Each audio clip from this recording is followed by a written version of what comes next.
பக்கத்தில் சிவஸ்தலம் ஒன்று இருக்கு.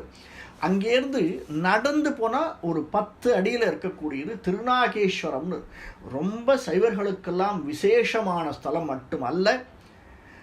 அதாவது நம்ம ஜாதகத்தில் சொன்னோம்னா இந்த ஆதிசேஷன் அப்படிங்கிற, அதாவது ராகு தோஷம் இருக்கவாளுக்கு விசேஷமாக அதை நிவர்த்தி செய்யக்கூடிய ஸ்தலமாக விளங்குவது இந்த திருநாகேஸ்வரம். திருநாகேஸ்வரம் இது நாகநாத கோவில்னு சொல்லப்படக்கூடியது. சம்பந்தர், அப்பர், சுந்தரர் மூவராலும் பாடப்பெற்றது. ஒருத்தர் மட்டும் இல்லை, மூவராலும் பாடப்பெற்றது.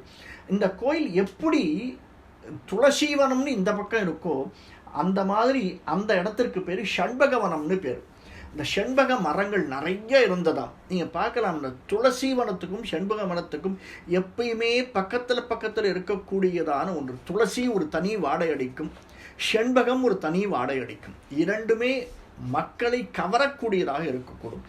அப்படி செண்பகவனநாதராக இருக்கக்கூடியவர் நாகேஸ்வரர் கிரி குஜாம்பிகை என்று வழங்கக்கூடிய சிவபெருமான்.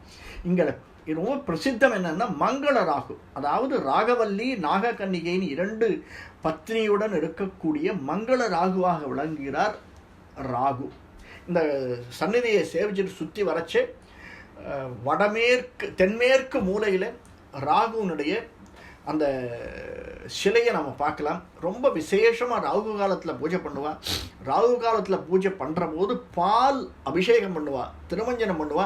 அந்த திருமஞ்சனம் பண்ணுற போது பாலானது இறங்கும் போது நம்ம பார்க்கலாம், அந்த தொண்டை சொல்கிறோம் இல்லையா, அந்த இடத்தில் இறங்கும் போது நீளமாக காட்சியளிக்கும். கிட்டக்க போய் பார்த்தோம்னா தெரியும். சில பேர் சொல்கிறா அது கல்லுனால அந்த மாதிரி இருக்குது அப்படின்னு சொல்கிறா. ஒத்துக்கலாம், அதையும் ஒத்துக்கலாம். ஆனால் என்ன ஒரு விசேஷம்னா, அந்த சந்தர்ப்பம் இல்லாத மற்ற சந்தர்ப்பங்களில் பால் அபிஷேகம் பண்ணினா அந்த மாதிரி ஆறுதில்லையே, ஏனப்போ ஆகணும் இல்லையா? ஒரு சாதாரண கல்லினுடைய சேஞ்ச் தான் அப்படின்னா எல்லா சமயத்துலேயும் ஆகணுமே, ஆறுதில்லையே. அந்த ராகு காலத்தில் மற்றும் நம்ம ஆளுங்க ராகு காலம், யமகண்டம், குளிகை இதெல்லாம் சொல்லி வச்சுருக்காங்கன்னா ஒன்னொன்றுத்திற்கும் நிறைய தாத்பரியங்கள் இருக்குது. சர்வசாதாரணமாக சொல்லலை, எல்லாத்தையுமே அளந்து அனுபவித்து அதற்குரிய வரிமுறையை தெரிஞ்சு சொல்லியிருக்கா.